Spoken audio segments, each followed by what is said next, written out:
है। कृष्ण मुरारी आवाज आ रही है?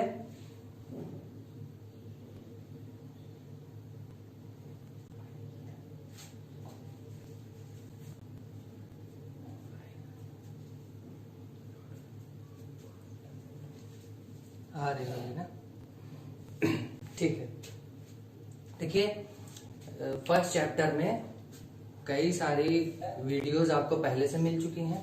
ठीक है, सारी आवाज आ रही है, जिसमें वैद्युत आवेश और कूलॉम का नियम, ठीक है, और वैद्युत द्विध्रुव, इन सब के बारे में, वैद्युत क्षेत्र के बारे में आप पढ़ चुके हैं। तो आज से हम पढ़ना शुरू करेंगे गॉस के नियम के बारे में। ठीक है, आज हमें क्या पढ़ना है? गॉस का नियम।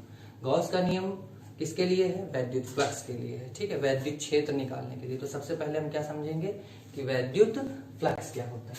ठीक,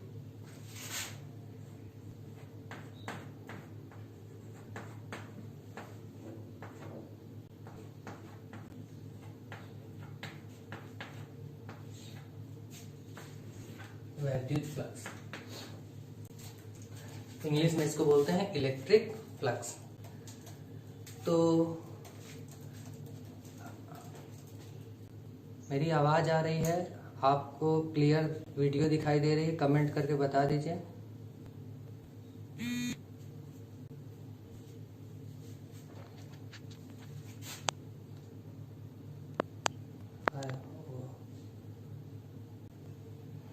तो समझते हैं वैद्युत फ्लक्स क्या होता है। देखिए, आपने पढ़ रखा है वैद्युत क्षेत्र रेखाओं के बारे में या वैद्युत बल रेखाओं के बारे में। ठीक है, वैद्युत क्षेत्र रेखाएं क्या है? हम ये मानते हैं कि जब कोई आवेश किसी जगह पे रखा होता है तो वो अपने चारों तरफ वैद्युत क्षेत्र उत्पन्न करता है। ठीक, इस वैद्युत क्षेत्र को हमने देखने के लिए, ठीक है, उसको समझने के लिए, ताकि फिजिकली क्या वो हो सकता है, कैसा वो दिखता होगा, दिखता नहीं है, वैद्युत क्षेत्र में दिखाई नहीं देता, लेकिन उसको समझने के लिए हम ये कल्पना करते हैं कि इस आवेश से वैद्युत क्षेत्र रेखाएं निकल रही हैं। समझिए, जैसे मान लीजिए आपने, वैद्युत क्षेत्र कैसी राशि है? सदिश राशि है। तो वैद्युत क्षेत्र जब सदिश राशि है तो अगर हम इसको इस तरह से रिप्रेजेंट करें,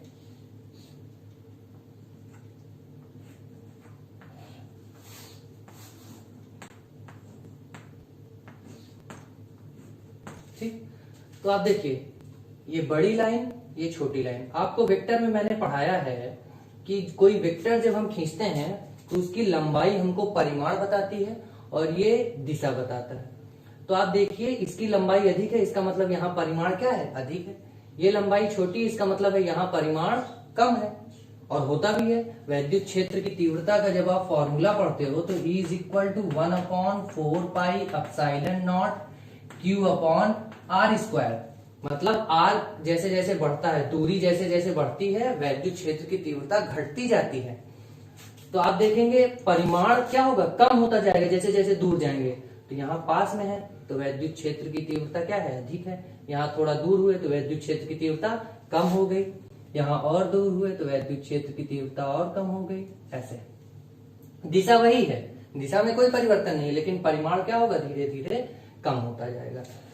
तो जो बात इससे पता चल रही है, इस फॉर्मूले से, उसी को हम आसान तरीके से यहां समझ सकते हैं।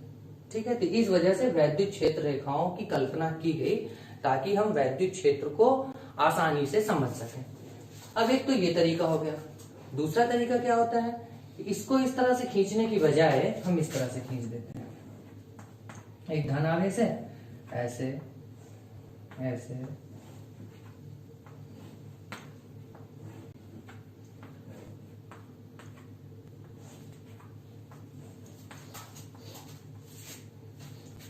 अगर आप इसको देखेंगे तो आपको ये लग सकता है कि अब हमें दिशा तो पता चल रही है, लेकिन परिमाण के बारे में क्या? अब तो सब लाइन एक ही जैसा आपने मिला दिया, तो परिमाण कैसे पता चलेगा? परिमाण इससे पता चलेगा कि ये जो बल रेखाएं, ये जो क्षेत्र रेखाएं हैं, ये एकांक क्षेत्रफल से कितनी संख्या में निकल रही हैं। अगर आप इसको देखेंगे, अगर आप यहाँ पे देखें, इतने क्षेत्रफल से, ठीक है, 3 बल रेखाएं निकल रही हैं। अगर हम इसी क्षेत्रफल को दूर लेके चले जाएं तो सिर्फ एक बल रेखा निकल रही है ना। तो इसका मतलब है कि एकांक क्षेत्रफल से जितनी बल रेखाएं निकल रही हैं उससे हमें वैद्युत क्षेत्र की तीव्रता का परिमाण पता चल जाता है। तो याद रखिएगा, परिमाण यहाँ पे हम लंबाई से देखते हैं और यहाँ पे एकांक क्षेत्रफल से कितनी बल रेखाएं निकल रही हैं उससे देखते हैं। ठीक है, तो बल रेखाओं का कॉन्सेप्ट आपको पता है। अब ये जो वैद्युत फ्लक्स है, वैद्युत फ्लक्स को हम परिभाषित करते हैं कि वैद्युत क्षेत्र में, ठीक है, मान लीजिए कहीं पे यहाँ पे कोई वैद्युत क्षेत्र है, कि हमने वैद्युत क्षेत्र रेखाएं खींच दी। ठीक, वैद्युत क्षेत्र में यहाँ हमने एक क्षेत्रफल, एक कोई क्षेत्र रख दिया, कोई पृष्ठ रख दिया। ठीक है, मान लीजिए आप कोई कागज रख रहे हैं ऐसे। अब उससे जितनी बल रेखाएं निकल रही हैं उस संख्या की माप, उस संख्या की माप ही हमें क्या बताता है, वैद्युत फ्लक्स। तो वैद्युत फ्लक्स क्या है, एकांक क्षेत्रफल से, वैद्युत क्षेत्र में एकांक क्षेत्रफल से वैद्युत बल रेखाओं की संख्या, गुजरने वाली वैद्युत बल रेखाओं की संख्या ही क्या कहलाती है, वैद्युत फ्लक्स कहलाती है। इसको हम कैसे लिखते हैं, फाई ई से लिखते हैं। किससे लिखते हैं, फाई ई। फाई फ्लक्स को बताता है और ई मतलब इलेक्ट्रिक फ्लक्स। ठीक है, तो फाई ई से इसको हम रिप्रेजेंट करते हैं। जैसे बल को एफ से, वैसे वैद्युत फ्लक्स को, इलेक्ट्रिक फ्लक्स को हम फाई ई से प्रदर्शित करते हैं। बात कुछ समझ में आ रही है यहां तक जो मैं समझा रहा हूं?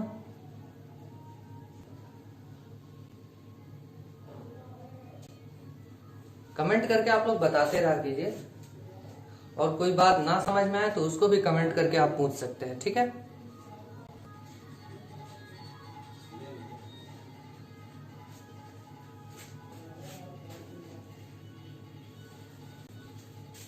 अब हमें ये समझना है कि ये फाई ई का फॉर्मूला कैसे हमें मिल सकता है, फाई ई।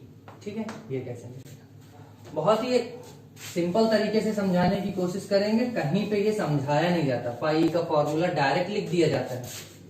ठीक है, मैं समझाने की कोशिश कर रहा हूं, ध्यान से समझिएगा। ध्यान देंगे तो आसानी से समझ में आ जाएगा फाई ई कैसे निकलता है। आप समझिए, जैसे आप खेतों में पानी लगाते हो। ठीक है, जब आप खेत में पानी लगा रहे हो तो मान लीजिए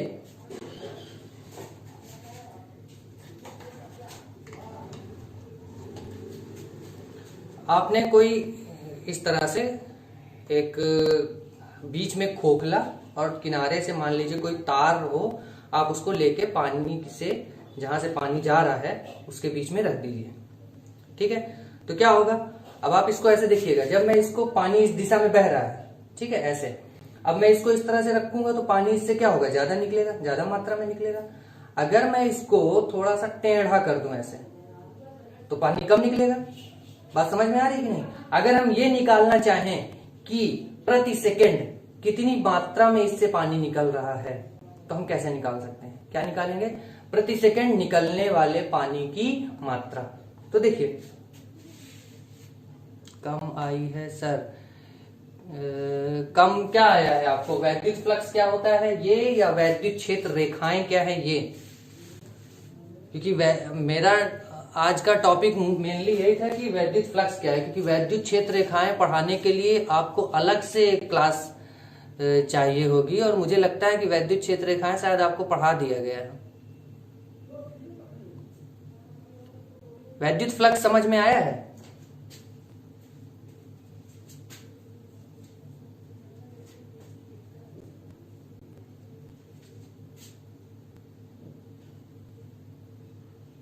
आप लोग कमेंट बहुत स्लो करते हैं, थोड़ा सा तुरंत बताया कीजिए।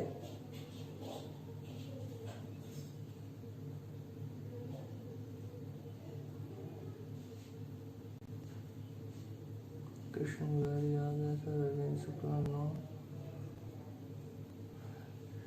अरविंद शुक्ला नो कह रहे हैं, किस बारे में ये नहीं बता रहे हैं।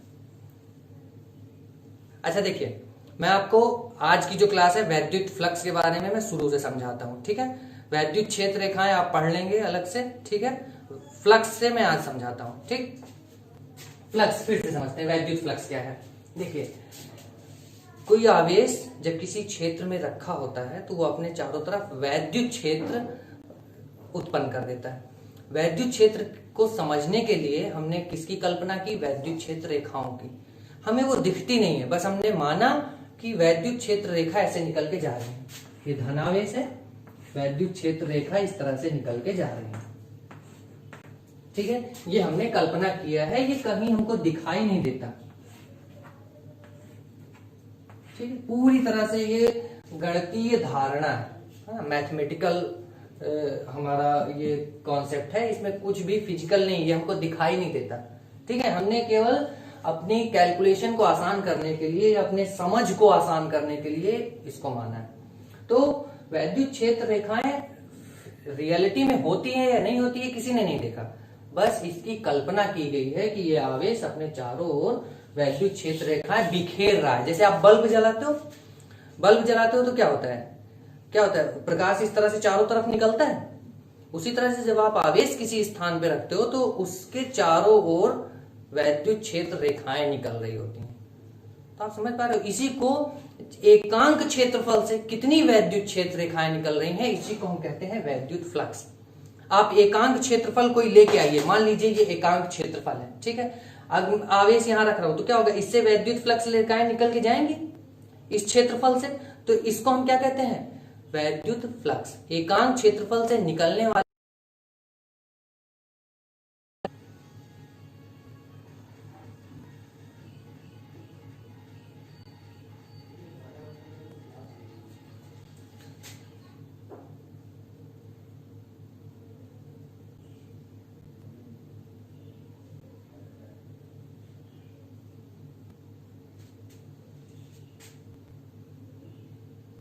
नहीं, ठीक है, कुछ मुझे लग रहा था कि शायद डिस्टरबेंस है, सही आवाज जा रही है। ठीक है, तो आवेश जो वैद्युत क्षेत्र रेखाएं निकाल रहा है वो एकांक क्षेत्रफल से कितनी क्षेत्र रेखाएं निकल रही हैं उसको हम कहते हैं वैद्युत फ्लक्स। तो वैद्युत फ्लक्स कुछ नहीं है, एकांक क्षेत्रफल से कितनी वैद्युत क्षेत्र रेखाएं निकल रही हैं उसी को हम कहते हैं वैद्युत फ्लक्स। ठीक, वैद्युत फ्लक्स को हम प्रदर्शित करते हैं फाई ई से। ठीक है, और फाई ई के लिए जो फॉर्मूला होता है वो मैं निकालने की कोशिश कर रहा हूं कि फाई ई का फॉर्मूला आप रटे नहीं कि ये होता है, मैं बता के डायरेक्ट आगे बढ़ सकता हूं, लेकिन मैं कोशिश कर रहा हूं कि आप समझें कि कैसे ये फॉर्मूला आता है। ठीक है, मान लीजिए आपने खेत में पानी लगाया हुआ है और ये नाली से पानी ऐसे बह रहा है। आपने खेल खेल में एक तार से एक आयत बनाया और उस आयत को इसके बीच में रखा।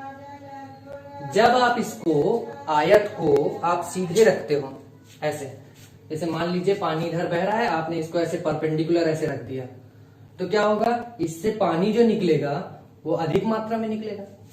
अगर आपने उसको तिरछा ऐसे रखा तो पानी जो निकलेगा वो कम निकलेगा। हम ये निकालना चाहते हैं कि 1 सेकंड में कितना पानी इससे निकल के जा पा रहा है। मान लीजिए आपने जो रखा है वो क्षेत्रफल उसका a है। कितना क्षेत्रफल? a। ये जो पानी बह रहा है इसका वेग कितना है? v। आयतन निकालना है। आयतन का मतलब क्या होता है, जब भी आप निकालते हो जैसे बेलन का आयतन, तो बेलन का आयतन का फॉर्मूला क्या होता है, पाई स्क्वायर h होता है। पाई स्क्वायर मतलब आधार का क्षेत्रफल। बेलन जो है, ठीक, इसका क्षेत्रफल क्या है, पाई आर स्क्वायर, और इसकी ऊंचाई कितनी है, h। तो इसका आयतन आप कैसे निकाल रहे हो, पाई स्क्वायर h, यानी क्षेत्रफल गुणे ऊंचाई। तो आपको कभी भी आयतन निकालना है, आप क्या करते हो, क्षेत्रफल गुणे ऊंचाई। तो इस तरह से अगर आप यहां देखें तो क्षेत्रफल कितना है, a। ठीक है, हमें ऊंचाई देखनी है, क्या ऊंचाई हो सकती है। आप एक बात बताइए, अगर इसका वेग v है, v, तो ये 1 सेकंड में कितनी दूरी तय करेगा। मान लीजिए कोई वस्तु है, उसका वेग है 5 मीटर प्रति सेकंड, तो आप लोग कमेंट करके बताएंगे तभी मैं आगे बढ़ूंगा। एक वस्तु का वेग है 5 मीटर प्रति सेकंड, वो 1 सेकंड में कितनी दूरी तय करेगी।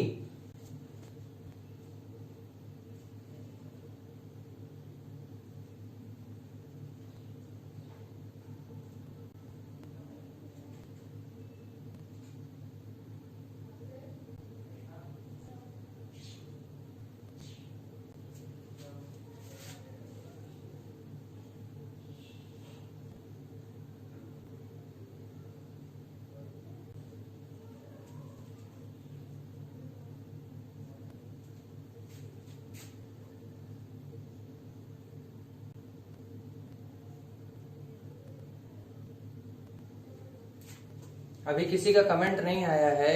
एक वस्तु 5 मीटर प्रति सेकंड के वेग से चल रही है, वो 1 सेकंड में कितनी दूरी तय करेगी?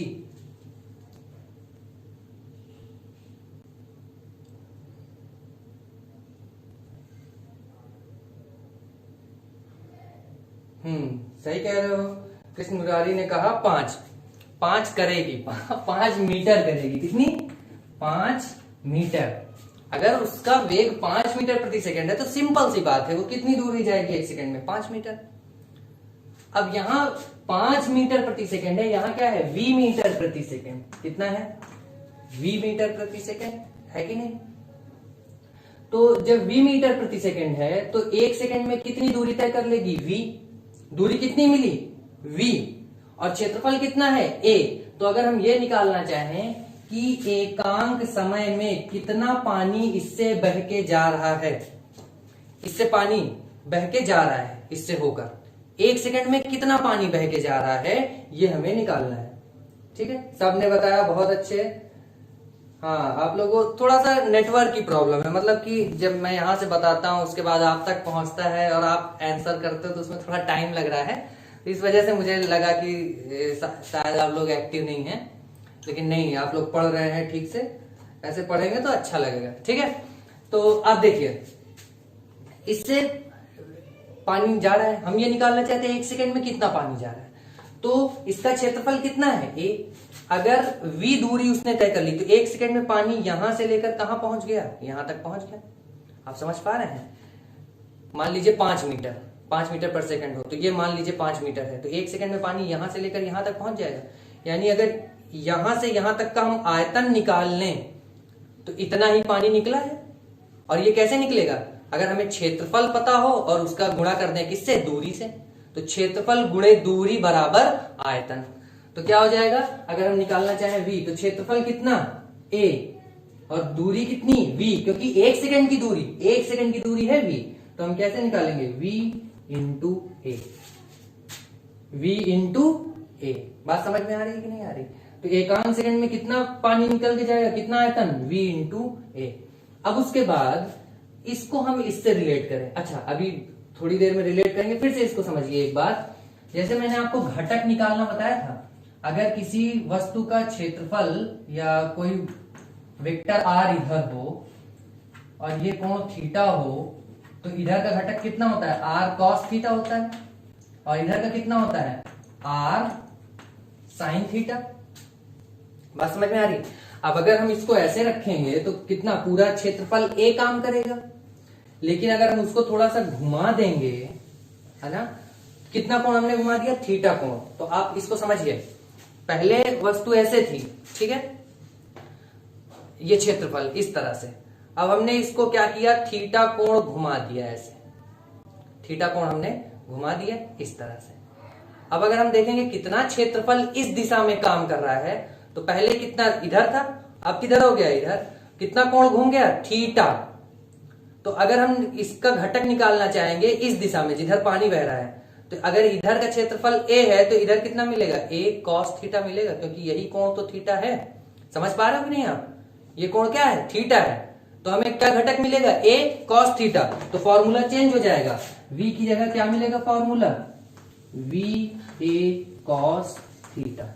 अगर पानी के वेग की दिशा इधर है और क्षेत्रफल जो है वो इधर है, तो कितना बीच में कोण बन रहा है? थीटा। तो इसका फॉर्मूला क्या निकल के आएगा? v a cos theta. अब उसको फ्लक्स से रिलेट करिए। जैसे ये पानी बह रहा था, हम इसको ये भी तो मान रख सकते हैं ये फ्लक्स है, वैद्युत फ्लक्स, वैद्युत क्षेत्र रेखाएं निकल के जा रही है इधर। तो ये क्या हो जाएगा फॉर्मूला? v की जगह हम क्या लिख सकते हैं? e, क्योंकि वैद्युत क्षेत्र रेखाएं किसकी हैं? वैद्युत क्षेत्र की। तो v की जगह हम क्या लिखेंगे? e, और क्षेत्रफल तो वही रहेगा। तो फॉर्मूला क्या निकल के आ जाएगा? v की जगह e a cos थीटा। तो फ्लक्स का फॉर्मूला क्या निकल के आएगा? e a cos theta. किताबों में डायरेक्ट लिख देता है, ठीक है। आपको समझ में आना चाहिए कि फ्लक्स का फॉर्मूला कैसे आता है? e a cos थीटा, ठीक है। यार कुछ वैलिड एपीआई करके बता रहा है, देखो कोई दिक्कत नहीं। तो कमेंट वहां नहीं दिखेगा, कमेंट तो दिख रहा है। 16 लोग लाइव है, सही है। तो आपको फ्लक्स का फॉर्मूला समझ में आया है? ई ए कॉस थीटा कैसे निकल के आ रहा है, कमेंट करके बताइए। श्रवण मौर्य गुड मॉर्निंग, शिवकरण सिंह सबको भैया गुड मॉर्निंग।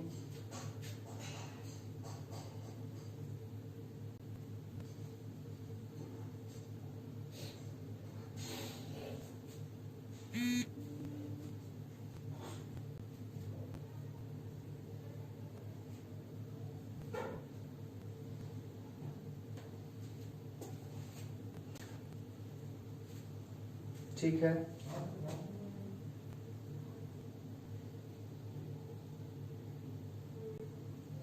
ठीक है, हाँ समझ में आ गया। तो हम आगे बढ़ते हैं, ठीक है। इसके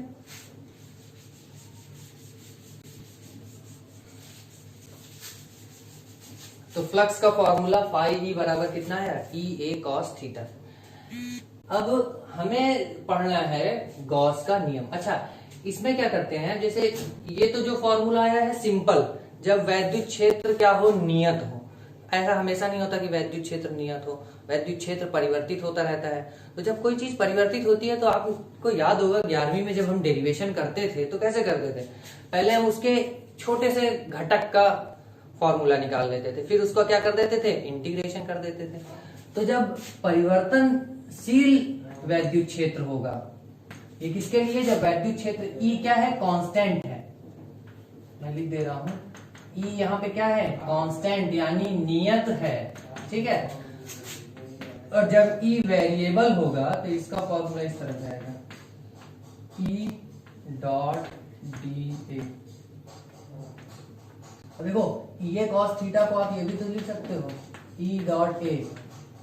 आपको लग रहा होगा ए क्या वेक्टर है, तो ये ध्यान रखिएगा कि क्षेत्रफल अभी तक आप अदिश राशि के रूप में पढ़ते आए हो, लेकिन हमने क्षेत्रफल सदिश कॉन्सेप्ट को भी समझने की कोशिश की है। हमने ये माना है कि क्षेत्रफल कुछ दशाओं में उसको हम क्षेत्रफल सदिश के रूप में मान सकते हैं। जैसे ऐसे समझिए, मान लीजिए ये कोई सतह है, ठीक है, ये हाथ की इस तरफ ये कोई सतह है। तो जब हम इसके क्षेत्रफल सदिश की बात करेंगे, क्षेत्रफल सदिश की, तो इसका क्षेत्रफल परिमाण हो जाएगा और उसकी दिशा किधर होगी, बाहर की ओर, ठीक है। तो जब कोई क्षेत्रफल है उसमें हम बाहर की ओर कोई दिशा ले लेते हैं तो उसको हम कहते हैं क्षेत्रफल सदिश, ठीक है। और उसका परिमाण कितना होता है, इसका क्षेत्रफल, ठीक है। अब जैसे मान लीजिए कोई इस तरह से मुड़ा हुआ ना हो, तो अब आप बाहर कैसे समझेंगे, बाहर इधर की इधर, क्योंकि दोनों एक ही जैसा है, ठीक है। तो बाहर से, इसमें हम बाहर नहीं देखेंगे, कोई भी दिशा आप ले सकते हैं, ठीक है। अगर आप इधर मानते हैं तो ये भी ले सकते हैं, इधर मानते हैं ये भी, लेकिन अगर वो कर्व है, ठीक है, मुड़ा हुआ है, तो बाहर की दिशा लेंगे। तो क्षेत्रफल भी क्या है, सदिश है, ठीक है।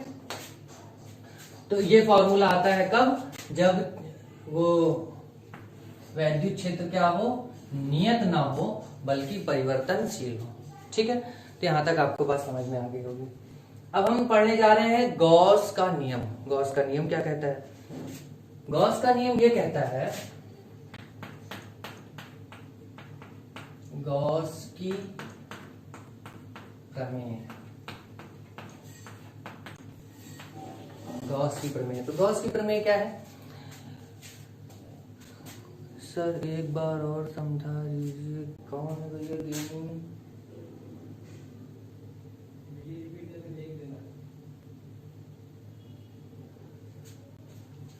आप देर से आए हो क्या भाई, बक्सा बॉक्स गेमिंग, हाँ क्या चीज, ठीक है, ठीक है।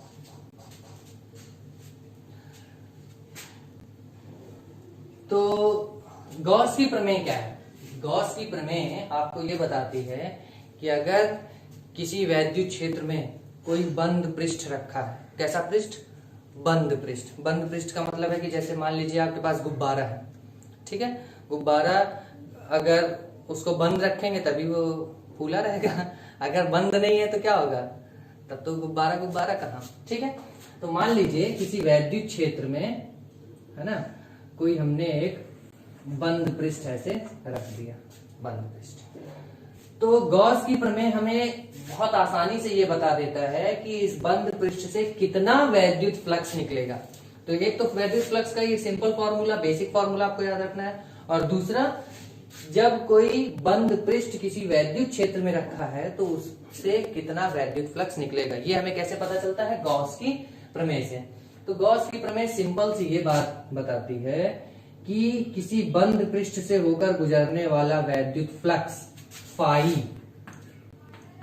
किसके बराबर होता है, उससे बद्ध मतलब उसके अंदर जो आवेश है उसका, उस आवेश का 1/ε0 गुना होती है। तो गॉस की प्रमेय में क्या बताता है, किसी बंद पृष्ठ से बद्ध वैद्युत फ्लक्स है ना, उससे कितना वैद्युत फ्लक्स निकल रहा है, ये उसके अंदर स्थित आवेश Q का 1/ε0 गुना होती है। तो हम इसको क्या लिख सकते हैं, phi E is equal to Q/ε0।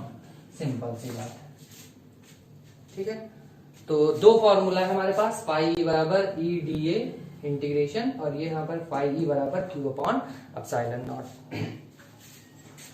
तो हम अब गॉस की प्रमेय का डेरिवेशन करने जा रहे हैं। कैसे हम इस गॉस की प्रमेय को सिद्ध कर सकते हैं, ठीक है।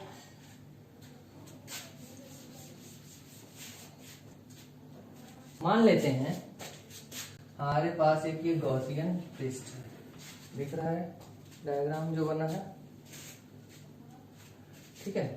यहां पर एक आवेश रखा है Q, ठीक।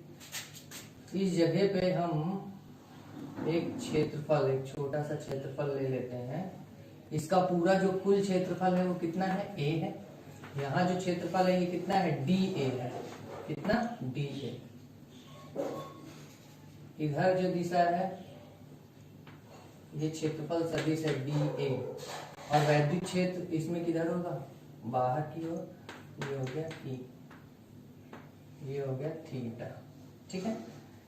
ये वेक्टर E, भाई धन आवेश यहाँ पे हमने रख दिया है +Q, ठीक है। और इधर क्या है, ये E है, और DA किधर होगा, लंबवत बाहर की ओर ना। मैंने कहा क्षेत्रफल सदिश किधर होता है, बाहर की दिशा में। तो अब जब इस तरह से क्षेत्रफल है तो किधर होगा, इस दिशा में होगा, और E किधर होगा, इधर। डायग्राम आपको दिख पा रहा है,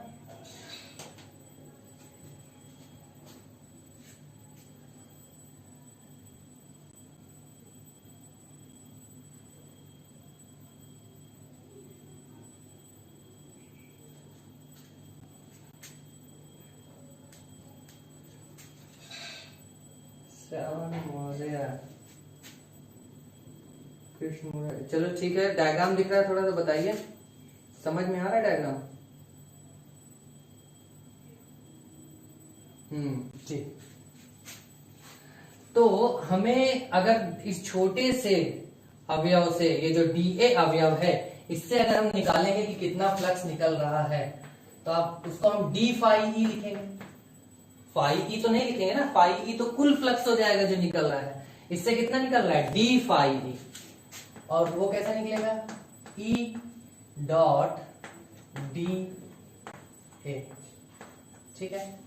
E डॉट DA, या इसको हम लिख सकते हैं E DA cos थीटा। ये किसकी वैल्यू आई, d फाई E। अब हम क्या करना चाहते हैं, हम निकालना चाहते हैं कुल वैद्युत फ्लक्स, कुल वैद्युत फ्लक्स। तो आप देखिए d फाई E इससे निकल रहा है, d फाई बहुत सारे अवयवों से निकल के निकलेगा। अच्छा, इसको समझने के लिए आपको एक हमको परिभाषा बतानी पड़ेगी जो आपने इसके पहले नहीं पढ़ा है, घन कोण के बारे में, ठीक है। कोण आपने पढ़ा है, घन कोण, एंगल पढ़ा है, सॉलिड एंगल नहीं पढ़ा, तो उसको बता देते हैं, ठीक है। आप देखिए, जैसे इस बिंदु पर समझिएगा ध्यान से, कोण पहले बता रहा हूं, कोण आप जानते हैं, उसी से रिलेट करके समझ में आ जाएगा। अगर आप देखें ये रेखा, ठीक है, ये रेखा अगर किसी बिंदु पर कोण बना रही है, कोई दिक्कत, ये रेखा किसी बिंदु पर कोण बना रही, तो हम क्या करते हैं, इस रेखा को एक बिंदु से इससे मिलाते हैं, दूसरे बिंदु से भी मिला देते हैं। यहाँ पर जो कोण है, ये रेखा इसके ऊपर इतना कोण बना रही है। इसके बाद अब अगर हम देखें तो जैसे मान लीजिए ये क्षेत्रफल है, ठीक है, ये पूरी सतह, ठीक है, ये क्षेत्रफल है।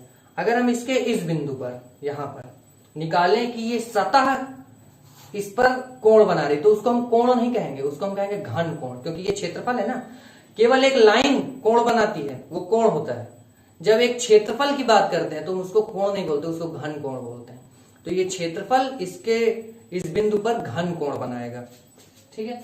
तो मान लीजिए कोई सतह है इस तरह से, ठीक है, ये सतह है, ये सतह इसके ऊपर घन कोण बनाएगी। हम इसको ऐसे हर एक, आप समझ पा रहे हैं, ये इस बिंदु पर घन कोण बना रहा है, तो इस बिंदु को यहां मिलाया, इस बिंदु को यहां मिलाया, ऐसे बात समझ पा रहे हैं ना। तो यहां पे क्या बनेगा, घन कोण बनेगा, ठीक है, यहां। और उस घन कोण को हम किससे लिखते हैं, ओमेगा से लिखते हैं। इसको थीटा से लिख रहे हैं, घन कोण को किससे लिख रहे हैं, ओमेगा से लिख रहे हैं। आप देख सकते हैं, जैसे मान लीजिए ये पूरा एक क्षेत्रफल है, सामने से आपको क्या दिख रहा है, क्षेत्रफल, और ये क्षेत्रफल इस बिंदु पर क्या बना रहा है, घन कोण बना रहा है, ठीक है। आप देख पाएंगे ये यहाँ पे ये पूरा जो है कोण में क्या होता है, एक लाइन ऐसे कर्व होती है बस, ठीक है, ऐसे इस तरह से लाइन कर्व है। यहाँ पर आप देखेंगे एक सर्कल टाइप का है, तो ये क्या बना रहा है, घन कोण, किस पे, इस क्षेत्रफल पे। आप समझ पा रहे हैं, ऐसे ये मैंने रख लिया। तो यहाँ पे ये क्षेत्रफल इस बिंदु पर क्या बना रहा है, घन कोण बना रहा है। और घन कोण कैसे निकालते हैं, जैसे कोण थीटा क्या निकलता है, S/R, चाप बटे त्रिज्या। तो उसी तरह घन कोण ओमेगा कैसे निकलता है, क्षेत्रफल, यहाँ पे चाप क्या है, ये है ना S, और ये है R। यहाँ पे ये क्या होगा, आग होगा, यहां से यहां तक की दूरी, औसत दूरी, और ये क्या होगा, क्षेत्रफल होगा। इसको मान लेते हैं A, ठीक है, या हाँ A ही मान लीजिए, या DA मान लीजिए, जो भी। तो ओमेगा कैसे निकलेगा, A/R², इस सतह का क्षेत्रफल डिवाइडेड बाई R²। अभी तक यहाँ क्या होता था, S/R, चाप बटे त्रिज्या, और यहाँ पर क्षेत्रफल बटे त्रिज्या का वर्ग। तो घन कोण कैसे निकलता है, क्षेत्रफल बटे त्रिज्या कहें या औसत दूरी का वर्ग। तो घन कोण आपको समझ में आया, घन कोण क्या है बताइए कमेंट करके।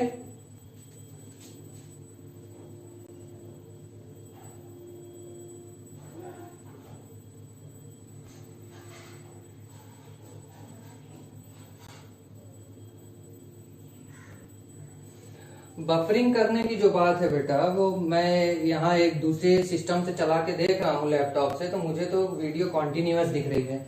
अगर आपके में बफरिंग कर रही है, इसका मतलब है कि आपका नेट थोड़ा सा ठीक नहीं है। हाँ मैं ये समझ सकता हूँ, वहाँ नेट की प्रॉब्लम हो सकती है। यहाँ से कोई प्रॉब्लम नहीं है, यहाँ से वीडियो प्रॉपर जा रही है, कोई दिक्कत नहीं है, ठीक है।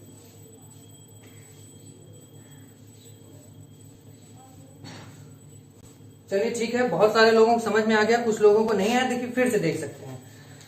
ऐसे कमेंट करके आप लोग बताएंगे कि नहीं आया है, तो हम उसको फिर से समझाएंगे, तो समझ में आ जाएगा। सीधी सी बात है, देखिए सीधी सी बात है कि एक लाइन किसी एक बिंदु पर कोण बनाती है थीटा। कोई लाइन किसी बिंदु पर कोण बनाती है थीटा। ये है त्रिज्या R और ये है चाप S। तो थीटा का जो मान निकलता है वो कैसे निकलता है, S/R। ये लाइन बना रही है, ठीक है। अब अगर लाइन ना होकर कोई क्षेत्रफल की हम बात करें, कोई क्षेत्रफल किस तरह से समझिए, ठीक है, ये क्षेत्रफल किसी बिंदु पर घन कोण बनाता है। क्या बनाता है, घन कोण। और वो घन कोण कैसे निकलता है, इस बिंदु पर जब हमें घन कोण निकालना है, इस बिंदु से ऐसे, ठीक। तो जैसे इसको हमने बनाया था,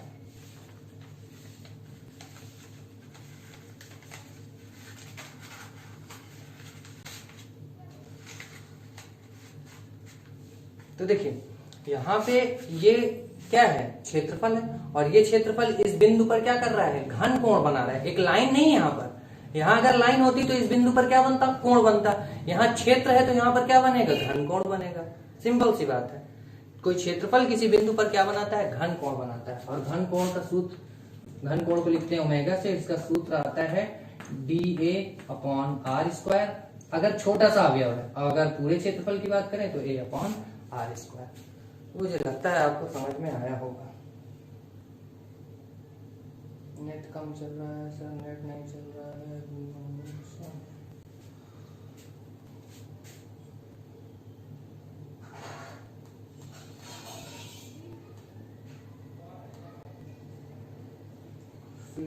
सर एक बार और समझा दीजिए।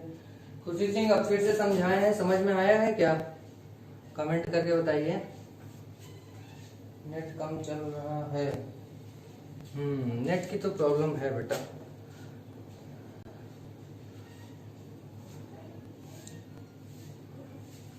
नेट किस टाइम पे आप लोगों को बढ़िया चलता है, उस टाइम पे पढ़ा दिया करें। वैसे मुझे लगता है सुबह सुबह तो सबसे बढ़िया टाइम है। हमारा नेट इतना अच्छा चल रहा है, हमेशा नहीं चलता, सुबह सुबह सही चल रहा है।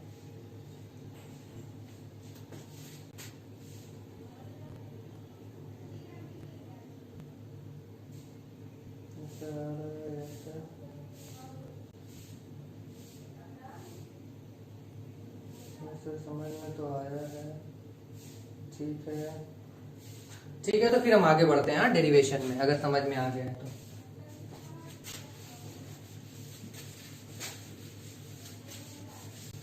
अच्छा, एक और बात, जब हम बात करते हैं वृत्त की, कि कोई वृत्त किसी बिंदु पर कोण बनाता है, तो कितना कोण बनाता है? कोण बराबर क्या होता है, चाप बटे त्रिज्या। चाप कितना, कुल चाप कितनी हो जाएगी इस परिधि के बराबर, यानी 2πr। कितना हो जाएगा, 2πr। और त्रिज्या कितनी है, r। तो एक वृत्त किसी बिंदु पर कितना कोण बनाता है, 2π। चाप बटे त्रिज्या, चाप कितना 2πr, परिधि के बराबर, और त्रिज्या कितनी, r। तो कितना हो जाएगा, थीटा बराबर 2π। उसी तरह से जब हम घन कोण की बात करें, कि मान लीजिए कोई गेंद है, कोई गेंद है ऐसे, ठीक है, चारों तरफ से बंद। अब वो किसी बिंदु पर, उसके अंदर कोई बिंदु है, उस पर कितना घन कोण बनाएगा, तो कैसे निकालेंगे? ओमेगा बराबर इसका क्षेत्रफल, कुल क्षेत्रफल लिखेंगे, तो कुल क्षेत्रफल इसका कितना आएगा, गोले का क्षेत्रफल कितना होता है,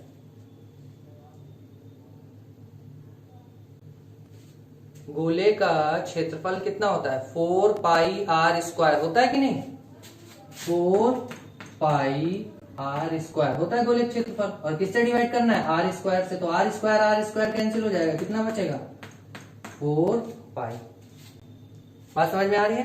तो कोई गोला, कोई बंद गोला, या कोई भी बंद सतह, चाहे गोला कहें या बंद सतह कहें, चारों तरफ से बंद सतह कितना कोण बनाएगी, उसके आंतरिक बिंदु पर 4π, याद रखेंगे, ठीक है। तो एक बंद सतह आंतरिक बिंदु पर कितना कोण बनाती है, 4π घन कोण। तो डी फाई कितना आया, EDA cos थीटा। केवल इसके लिए कितना आया, EDA cos थीटा। कितना फ्लक्स निकल रहा है इससे, EDA cos थीटा। अब अगर हम कुल फ्लक्स की बात करेंगे, फाई ई, तो कितना फ्लक्स निकलेगा, इसका समाकलन कर देंगे, ठीक है।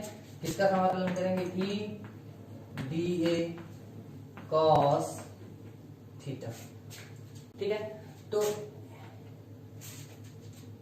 अब आप अगर इसको देखें, E की वैल्यू कितनी होती है, 1/4π एप्सिलॉन नॉट Q/r²। यही तो होगा यहाँ पे, DA cos थीटा, ये हो जाएगा। Q क्या है, नियत है, 1/4πr², ये क्या है, नियत है। बचेगा क्या, DA cos थीटा, यानी ये जो यहाँ पे घटक है कोण, तो कितना मिलेगा, Q/4π एप्सिलॉन नॉट। इंटीग्रेशन किसका, डी ए कॉस थीटा। ठीक है, अब आप एक बात बताइए, इसका हमें समाकलन करना है, तो जब हम इसका समाकलन करने जाएंगे तो हमें मिलेगा क्या, आप बताइए। किसका समाकलन हम कर रहे हैं, क्षेत्रफल का जो घटक है उसका, क्षेत्रफल अवयव का। ठीक है, तो जब हम क्षेत्रफल अवयव का समाकलन कर रहे हैं तो ये जो कुल क्षेत्रफल यहां पर बनेगा वो कितना क्षेत्रफल होगा,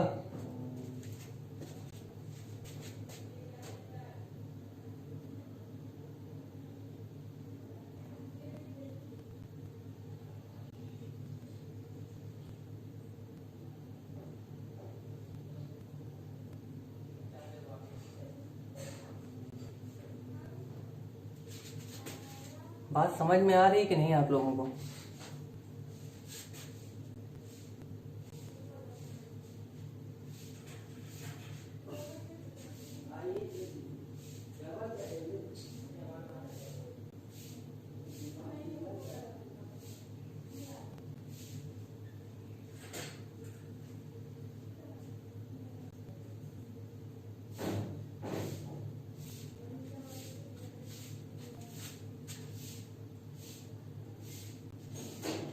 एक टर्म यहाँ देखिए, यहाँ पे एक टर्म लिखना भूल गए, आर स्क्वायर। ठीक है, D A cos theta upon R square. आप समझिए डी ओमेगा की परिभाषा आपने क्या लिखी थी,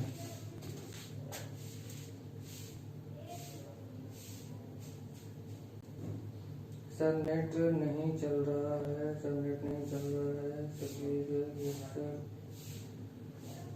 बेटा एक दो लोगों को नेट की प्रॉब्लम है ना, तो नेट की प्रॉब्लम आप लोग देखिए कैसे आप ठीक कर सकते हैं, या तो फिर से आप लोग देख ही सकते हैं, बाद में वीडियो पड़ी रहेगी आप लोग देख सकते हैं, है ना। अगर कोई चीज कट गई हो तो बाद में फिर से आप देख सकते हैं, या नेट का अपना थोड़ा सा ध्यान दीजिए कैसे ठीक कर सकते हैं।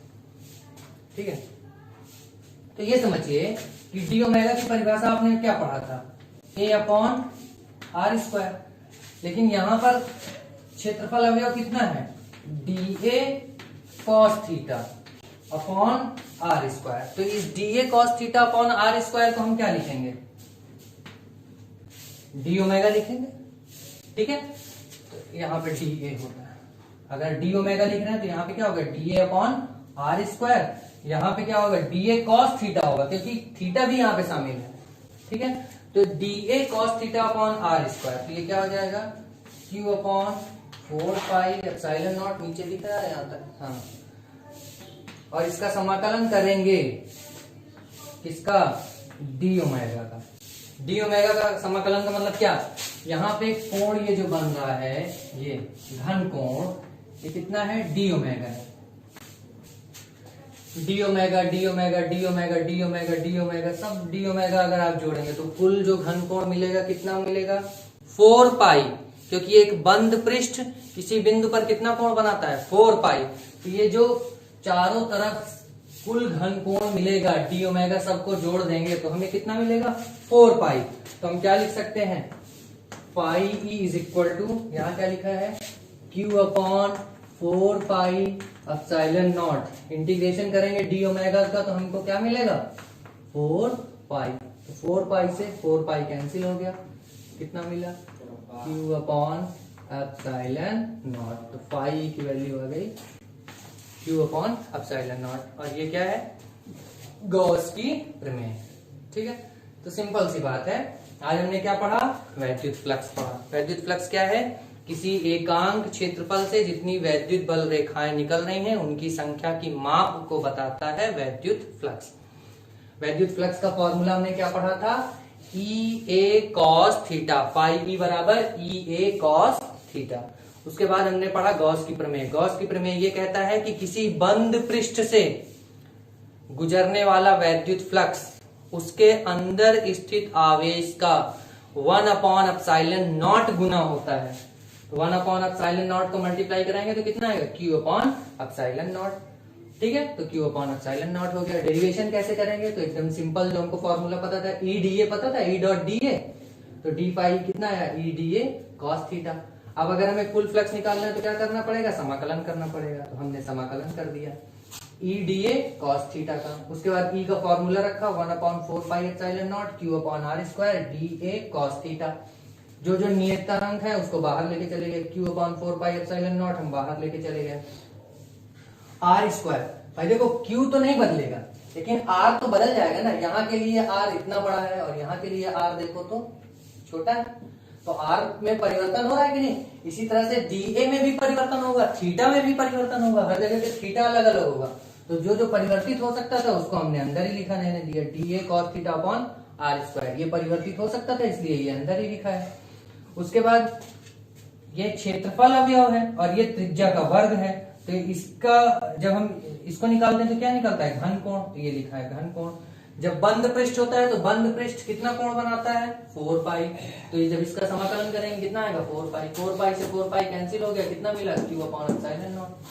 सिंपल सी बात है, प्रूफ कर दिया। तो आज इतना ही रखते हैं। अगली क्लास में मैं आपको कुछ, अगर आप लोगों ने बुक ले ली होगी तो उसके क्वेश्चन सॉल्व करने की कोशिश कीजिएगा 2 फॉर्मूले पे। एक EA cos theta phi E बराबर, ठीक है, और दूसरा फाई ई बराबर Q/ε0। अगर आप बुक नहीं है आपके पास तो भी मैं आपको उसमें ग्रुप में फोटो भेज दूंगा न्यूमेरिकल की, आप लोग उसको सॉल्व करेंगे। अगली क्लास में जो जो न्यूमेरिकल आपको नहीं आए होंगे उनको हम डिस्कस कर लेंगे, ठीक है। तो आज यहीं तक रखते हैं। समझ में आया है आपको? कृष्ण मुरारी सर रोज डेली 8 बजे लाइव रहेंगे। आप लोगों को पढ़ने का मन करेगा तो देखेंगे, कर लिया करेंगे। अभी तो यही है कि एक दिन छोड़ के रखना है, एक दिन आपको नोट्स देना है, आप उसको पढ़ेंगे और एक दिन क्लास लेना